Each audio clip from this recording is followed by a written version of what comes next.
There were moments in time when just a glance, the color of a dress, or a nod, barely more than a whisper of wind, was enough to change someone's life forever. No revolutions, no gunfire, and yet, history was being written in silence. Through rituals no one questioned, through soft rules that ruled harder than the law. In the 19th century, from England to France to Canada and across the United States, there were houses that looked like paintings, places where people sipped tea, danced at balls, married, and quietly said goodbye. But behind those closed doors, life wasn't peaceful. A corset tied the wrong way. A young woman could lose her place in society. Refuse a dance? That wasn't just rude. It was the end of a marriage, before it even began. And tilt your teacup just slightly off? That, too, could be an insult, wrapped in perfect etiquette. So walk with me, Professor, your storyteller of the past. Let's move through the rooms and down the hushed corridors of history. Not the history you read in textbooks, but the kind that lingers in the quiet corners of the human heart. Because history isn't just about what happened. It's a mirror, and we're still in it. Welcome to the series, when a dress, a teacup, and a glance could decide a life.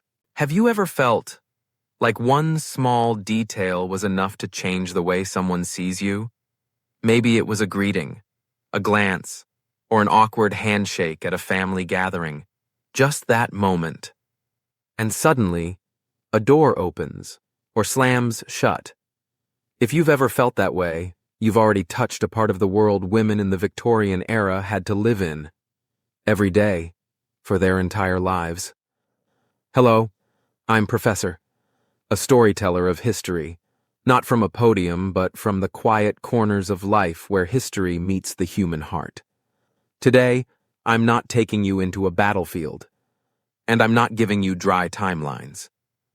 Instead, I want to invite you into a small room, curtains heavy with velvet, where the sound of a silver spoon gently tapping a porcelain cup could mean everything.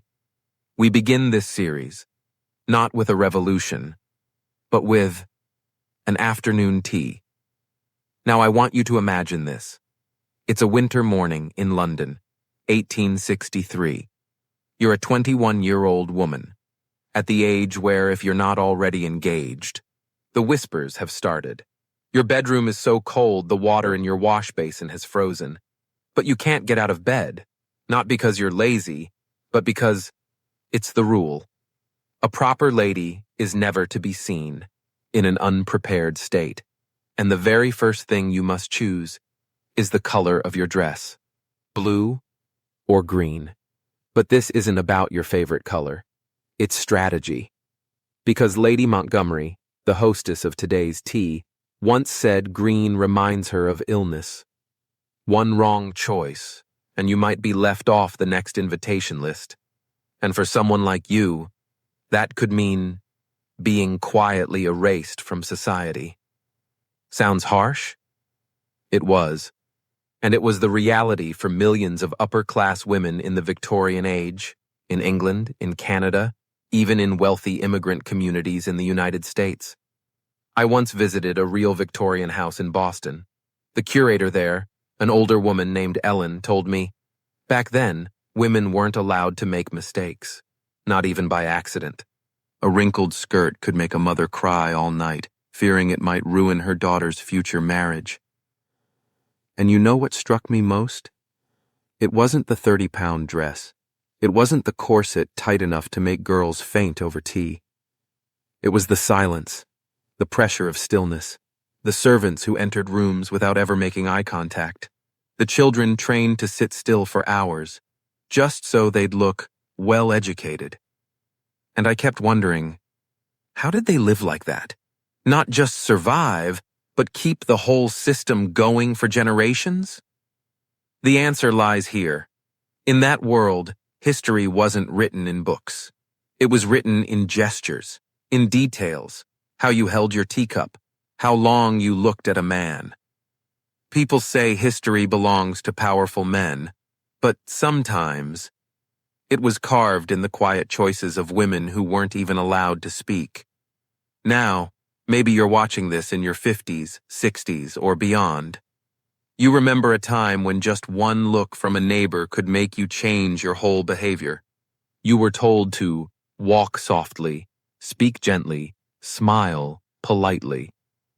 You might not have worn a corset, but you know what it feels like to wear something uncomfortable, just to be accepted. So I ask you, how much of who you are today is your own choice? And how much of it was shaped by expectations set long before you even knew the word etiquette? In the next video, we'll follow Elena from her bed to the tea room, where every greeting, every glance is part of a silent chess game called marriage. And we'll meet Jane, the maid who wakes at 4 a.m., works 18 hours a day, just to help Elena appear exactly as society demands. Because upstairs or downstairs, everyone was living their own version of restraint. If you saw a piece of yourself in these stories, stay with us. Because history isn't something that's behind us. It's a mirror, showing us who we are and how we've become. See you in the next episode. A day in the life of Elena and Jane. Hello there.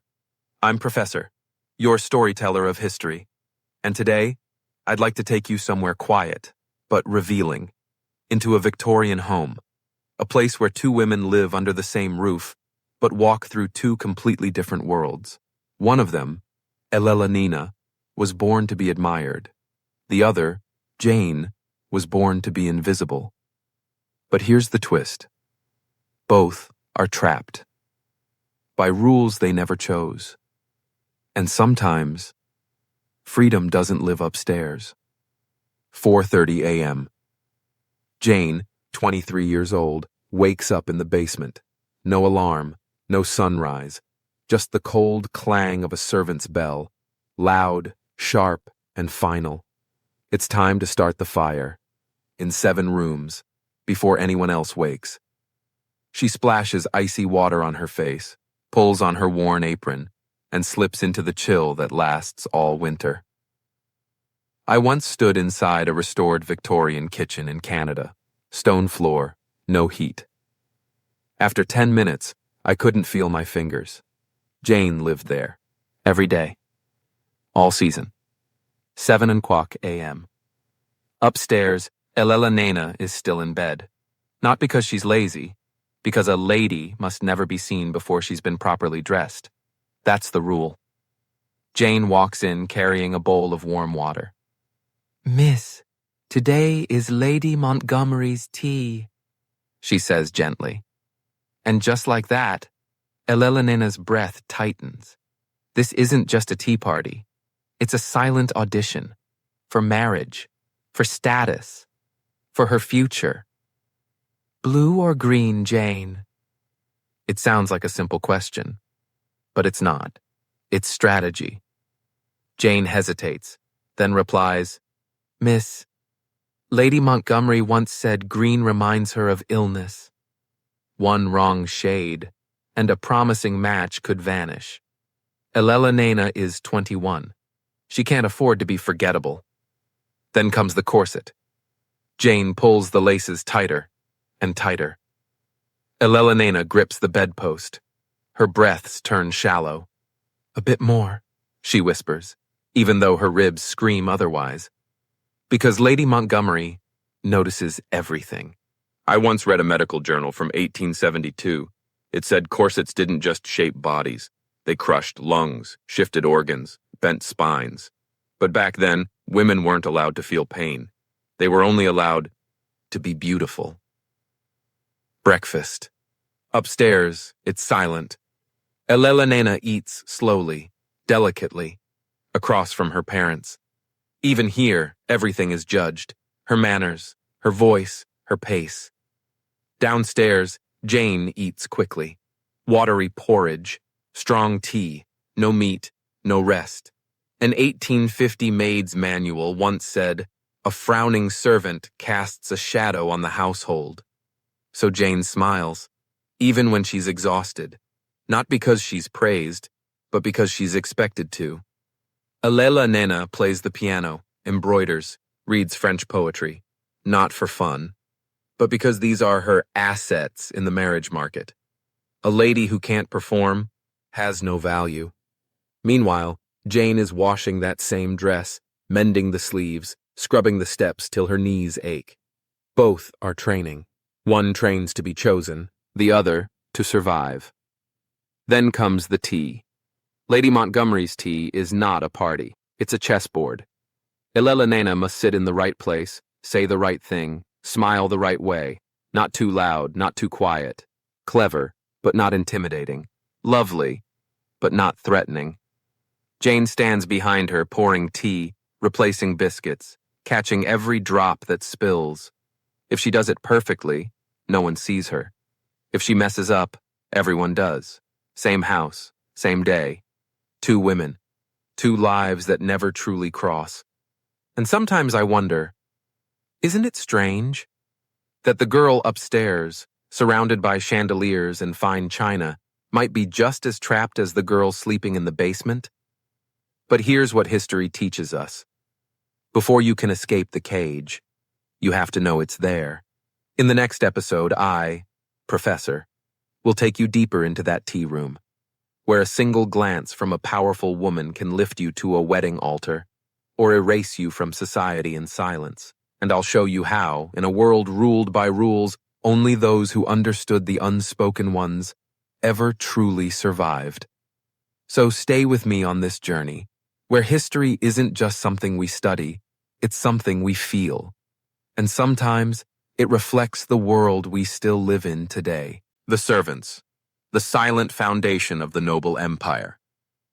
Hello, I'm Professor, your storyteller of history. When we think of aristocratic life, what comes to mind? Flowing gowns, elegant tea parties, walnut-paneled salons wrapped in velvet and candlelight.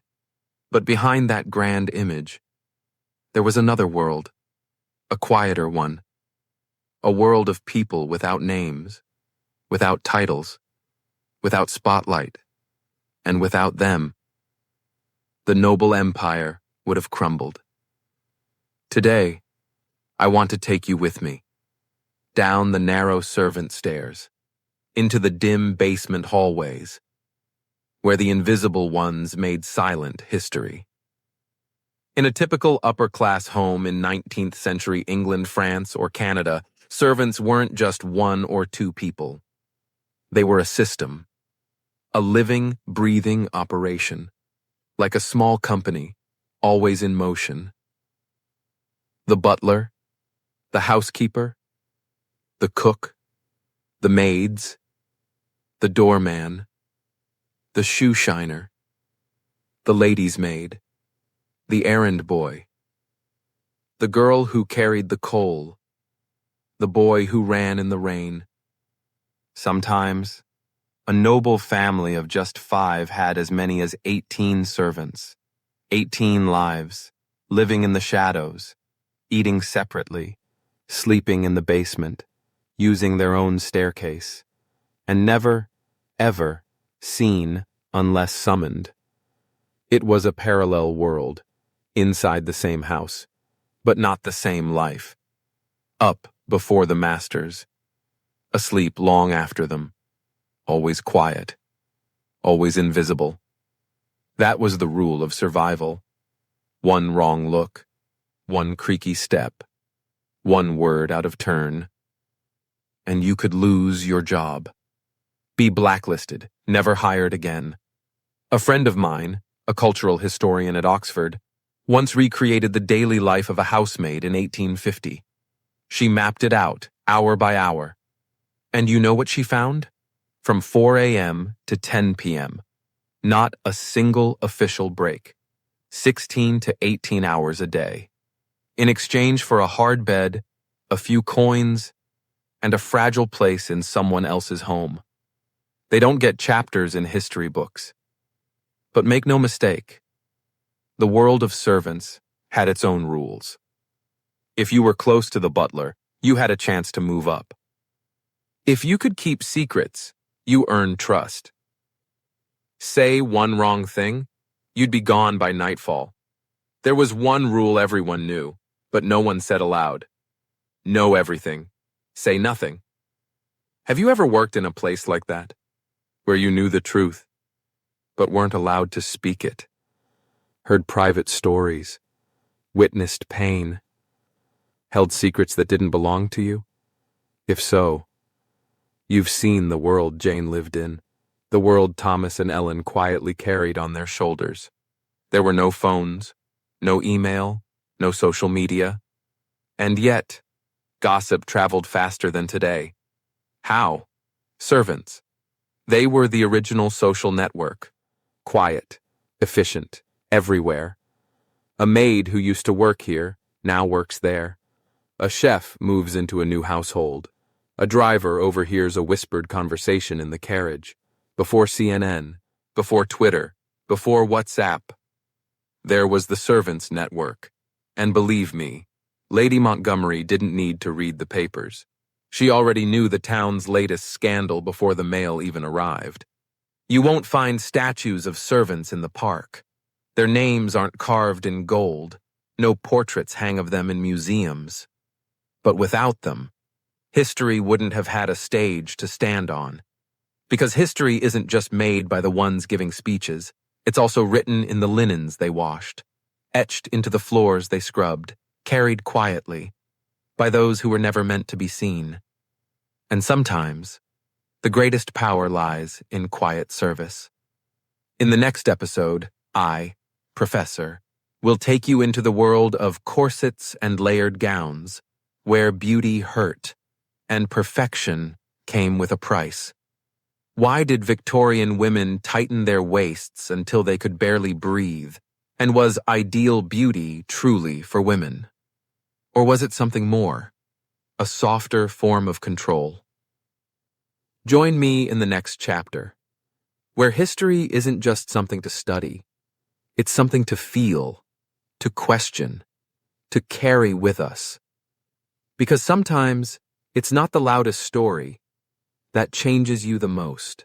The price of beauty, corsets, crinolines, and the silent sacrifice of noble women. Hi there, I'm Professor, your storyteller of history. We've always celebrated beauty, painted it, praised it, put it on pedestals. But what we often forget is the price people paid to be seen as beautiful. Back in the 19th century, women didn't just put on dresses. They wore expectations, wove pressure into every layer, and stitched their worth into silk and steel. So today, I want to take you inside a quiet Victorian bedroom, where a young woman starts her day by slowly giving up her breath. Imagine this. Every morning, a woman would grip the bedpost, eyes closed, jaw clenched, as her maid pulled the corset strings tighter and tighter, until full breaths were no longer possible. This wasn't just getting dressed. It was ritual, a ceremony of control. An 18-inch waist, the size of a Coke bottle, that was the gold standard of beauty. I once held a real corset at an exhibit in New York. It was so tiny, I thought it was made for a child. But no, it belonged to a grown woman, one who wore it not for an hour or two, but all day, every day, for years. Medical journals from the 1800s described the cost. Corsets crushed lungs. Fainting was common at parties. Organs were pushed out of place. Ribs warped, spines weakened. And chronic pain, considered normal. And still, women wore them. Because to not wear one meant no invitations, no marriage prospects, no visibility at all. So ask yourself, was that really fashion? Or was it a silken shackle? And it didn't stop there. Victorian women also wore petticoats, crinolines, bustles, up to 6 to 9 layers of fabric, weighing over 15 pounds, all balanced on steel frames, to create shape, to sculpt the ideal woman. But it also made it hard to walk, hard to sit, hard to climb stairs, and yes, even dangerous. Let me tell you something that's rarely talked about. A French noblewoman once died after her crinoline caught fire from the hearth. The flames spread so fast, no one could save her. And stories like that? Not rare, just never told on magazine covers. Elena Nena, the young lady we've followed in this series. She never dressed for herself. She dressed for Lady Montgomery, for marriage prospects, for powerful women, for distant men, for the whispers in the room. She didn't live her life, she performed it. I once asked a group of middle-aged women in Canada, "When do you feel most beautiful?" One of them smiled, paused, then said softly, "When I stop trying to be." And I believe Elena Nena would have understood that. The corsets of today, they're not made of lace and bone, they're made of expectation. Be strong, but not too strong. Be successful, but still soft. Be attractive, but not too much. Be thin, be young, be effortless, be perfect. Maybe we're still wearing corsets, just invisible ones. So the real question isn't, why did women back then endure so much?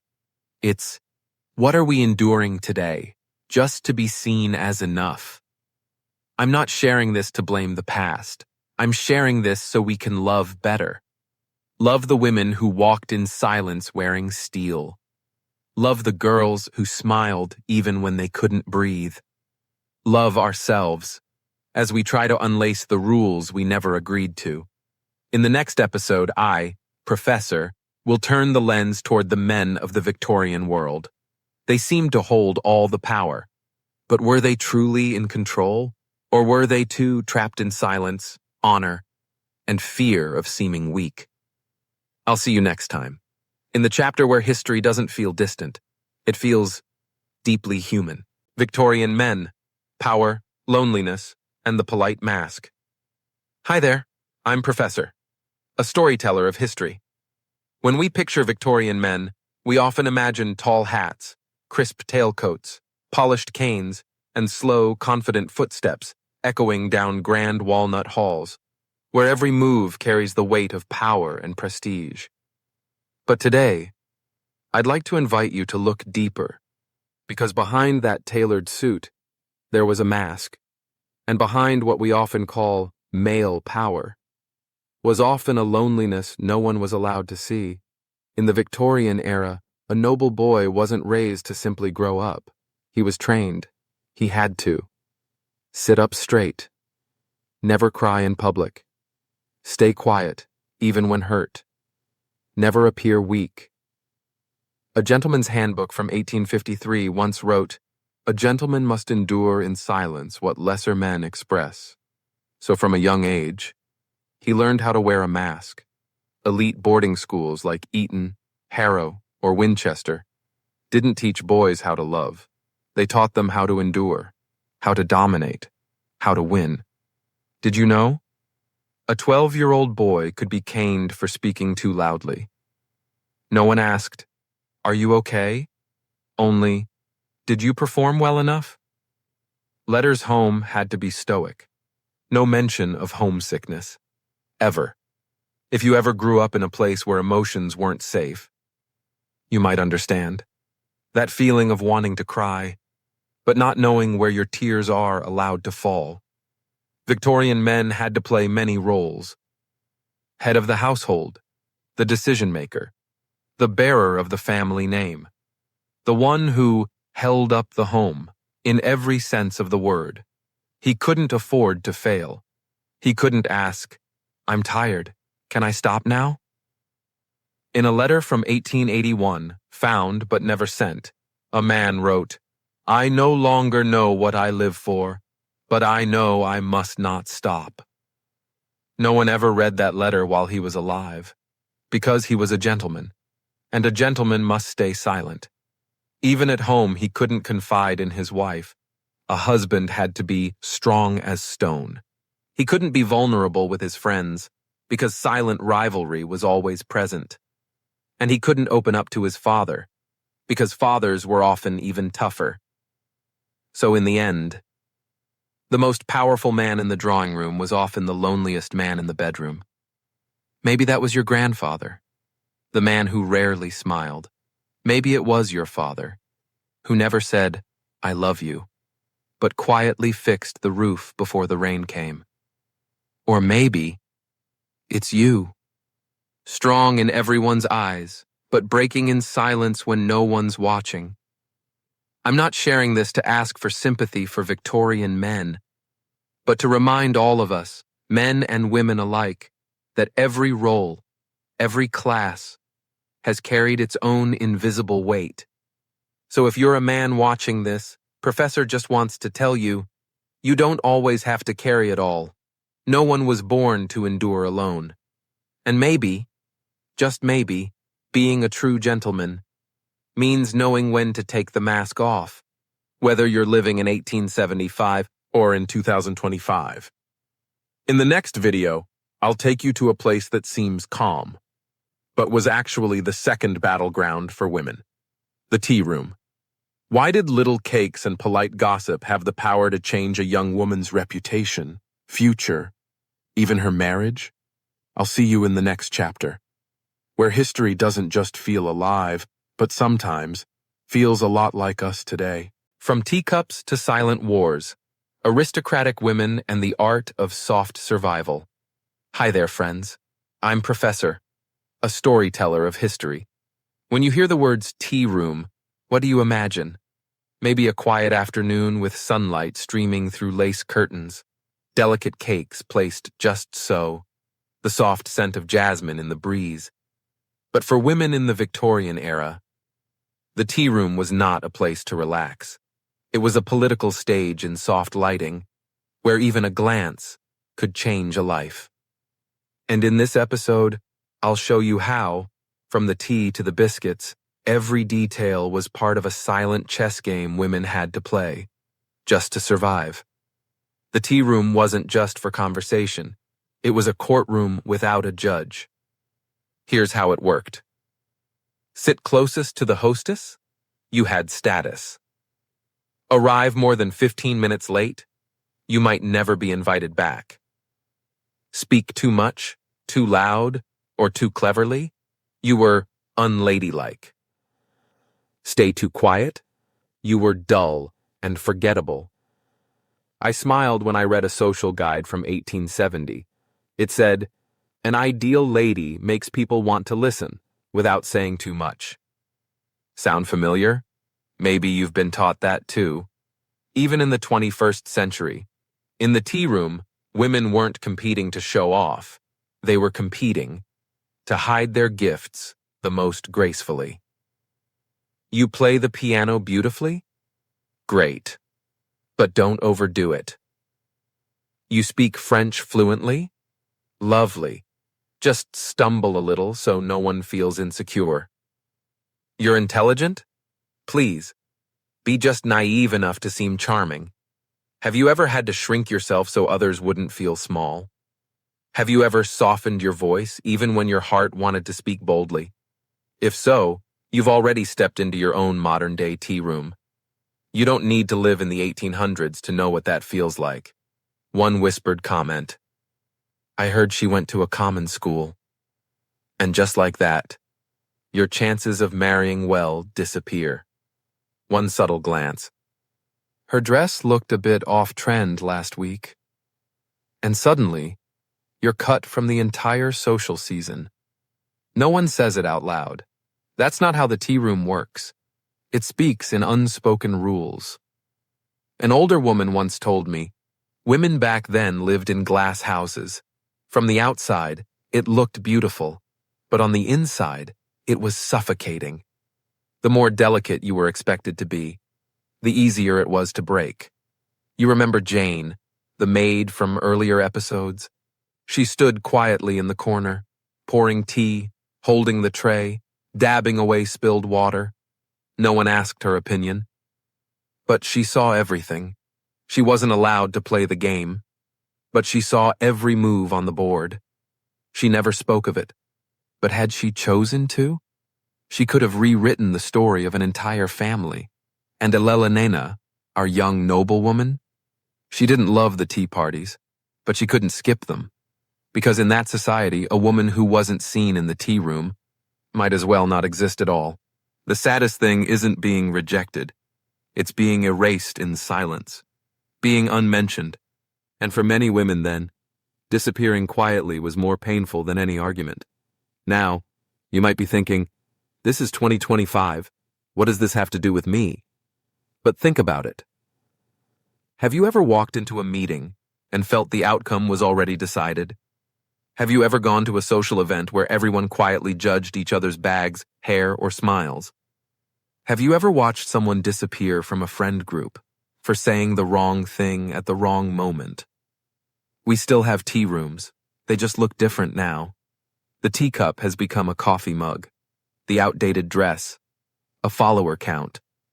In the next video, I, Professor, will share the moments where one wrong word, one mismatched dress, or a misunderstood glance changed the course of a woman's life forever. I'll show you how social accidents shaped destinies, and how society found quiet, elegant ways to punish those who didn't quite fit the mold. I'll see you then. In the next chapter of history that invites us to slow down, see each other more gently, and find the courage not to always fit in. Wrong dress, misplaced gesture, how a social slip could define a woman's fate. Hi there, I'm Professor. Have you ever experienced this? You arrive at an important event, on time, dressed perfectly, but just a few minutes in, you realize you're completely off tone. No one says a word. No one criticizes you. But you feel like a single misplaced chair in a room of matching table settings. For us today, that's a passing discomfort. But for aristocratic women in the Victorian era, that moment could determine the course of their entire future. Take Elena, our young noblewoman. She once attended a formal gathering wearing an emerald green gown, hand-stitched in Paris, fashionable, elegant, perfectly tailored. Except for one thing, it was wrong for the event. It wasn't a grand, dazzling ball. It was a modest evening tea, where understated white dresses were the unspoken standard. She showed up looking brighter than the hostess herself, and just like that, the mood shifted. I often call these soft accidents. No blood, no scandal, but they leave scars on your reputation. She wasn't scolded. She wasn't sent away. But after that night, her name quietly vanished from every eligible marriage list. At another gathering, a 17-year-old girl once casually said, "I find that female author's prose a bit sleepy." An innocent literary opinion, it seemed, but the hostess's grandmother, a powerful widow, was a close friend of that writer. No one corrected her. No one argued. But within a month, she stopped receiving invitations altogether, as if she had never existed. Have you ever said something that felt harmless, only to find it quietly broke something that never healed? In Victorian society, where everything was built on perfect manners and aesthetic codes, just one misstep could mean complete social collapse. Elena once forgot to wear gloves at dinner. Another time, she bowed a little too deeply to a gentleman. Her hair came undone. Once, she walked too quickly in the rain, and was seen as improper, unladylike. In some eras, women weren't allowed to simply be natural. Every movement was a message, and no message could afford to be off-key. Women in that world lived in a tightly sealed ecosystem. No media to tell their story in their own voice. No second chances to publicly make things right. No room to start over. Once you were labeled not quite right, you weren't ridiculed. You were erased.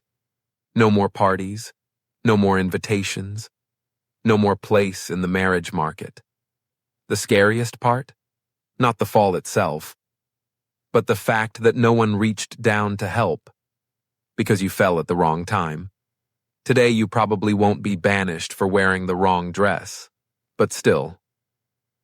Have you ever felt dismissed for not using the right trendy phrase?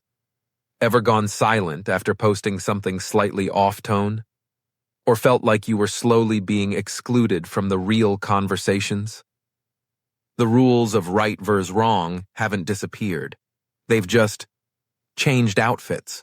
So, if you've ever slipped socially, at a party, in a meeting, or even on social media, I, Professor, want you to know you're not alone. It's not that you were wrong. It's just that sometimes your truth didn't fit their mold.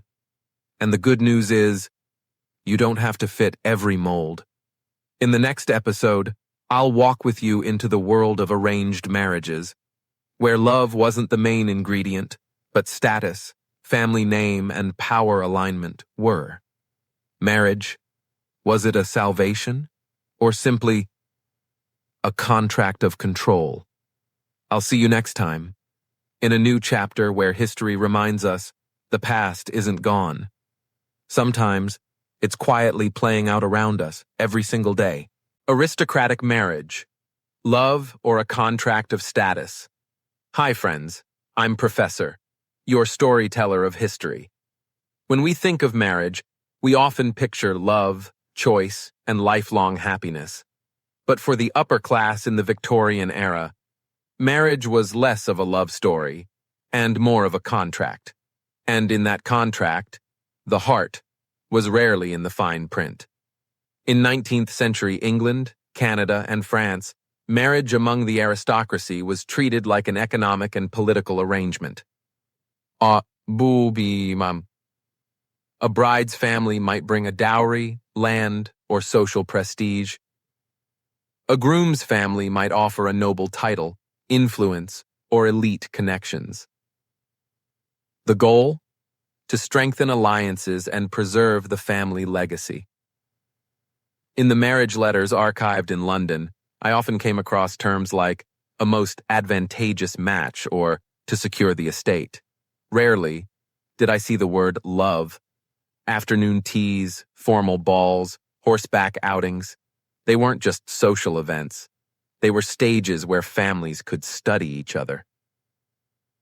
A potential bride had to show grace, good manners, and an understanding of her place.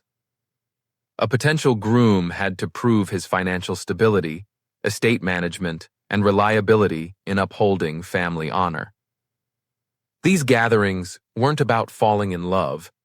They were about choosing wisely, according to the standards of one's bloodline. If a noblewoman fell in love with someone below her station, it could cause scandal. The family might cut her off. Her reputation would suffer. She could be sent away to the countryside to quietly disappear. In 1878, a wealthy young woman in Canada ran away with a musician. 6 months later, she was forced to return. Her family declared the marriage never legally existed. The musician vanished from the records, and she remained unmarried for the rest of her life. Noble women were taught, choose well, not with your heart. Men were told, don't love someone who brings nothing to the table. Marriage was a strategy, like choosing a school or career today, but with a price, a lifetime tied to someone you might never truly love. Today, we have the freedom to choose love. But ask yourself, how many people still marry based on the right conditions? How many families still care about background, salary, or status? How many relationships today are judged on social media, just like tea rooms once judged every glance, word, and outfit? Have we really left the marriage contract behind? Or just changed how we sign it? If you're in love with someone who doesn't quite fit the mold, I, Professor, want you to remember this. History is full of marriages without love, and only a few rare loves that dared to challenge the rules. But those few? They're the ones history could never erase. In the next episode, I'll share stories of the women who never married. How did society treat them? How did they live? And why, in some cases, being single was an act of quiet rebellion. Spinster, a word once whispered with shame. Could it perhaps be the independent woman of today? Victorian single women. From shame to symbols of freedom. Hello, friends. I'm Professor, a storyteller of history. And today, you and I are stepping into the final chapter of a journey that's been all about the small things. That quietly shaped an entire century. We won't end this series with a triumphant drum roll. We'll end it with something gentler, a tribute to the quiet ones, to the women who chose a path few dared to take, a life of independence in a world that measured their worth by marriage. In Victorian society, they had a name for unmarried women, spinster, originally meaning one who spins thread, but layered with judgment. A woman without a husband was often seen as barren, useless, or unwanted. But let me ask you, can the value of a human life really be measured by a wedding ring? And if a woman chooses not to marry, does that mean she's missing something? Or that she's held on to something even more precious, herself? Among these women were teachers who opened schools for the poor, nurses who saved lives, writers whose words still echo through time. They didn't wear silk gowns or sit for portraits, but they were pillars, quiet forces in a loud world. I've read dozens of letters written by 19th century women. Some were filled with bitterness, some with longing. But then, there were letters like this. I have no husband, no title, but I have peace in waking up each day as my true self. Today, women can study, work, choose to marry, or not. But beneath our modern freedom, have we truly escaped the old gaze? A 35-year-old single woman still gets asked, "Why aren't you married yet?" A successful woman without children still hears whispers of something missing. A woman who lives for herself often gets labeled selfish. History hasn't ended. It's still alive, in the way we treat each other right now. If you've ever chosen your own path, felt out of place because your life didn't follow society's timeline, or quietly did what felt right, even without applause, I, Professor, want you to know you are writing history with your courage, with your truth. And if you've been with me throughout this series, remember, each of us lives beneath layers of history. Your story today might be the one that inspires someone 100 years from now. If these stories have touched something in you, and if you believe history should live not just in books, but in the human heart, please, subscribe to Boring Becomes Fun, where we make history close, beautiful, and deeply human. Support the journey of Professor. With a like, a comment, or by sharing this with someone who might need to hear it. Together, we don't just tell history, we carry it forward. And remember, history isn't just about what's gone. It's a mirror for today and a seed for tomorrow. Thank you for walking this road with me. I'm Professor, your storyteller of history. And you've just watched the final episode of the series, When History Became Human. I'll see you again soon, in a new series, a new perspective, but always with true stories for real hearts.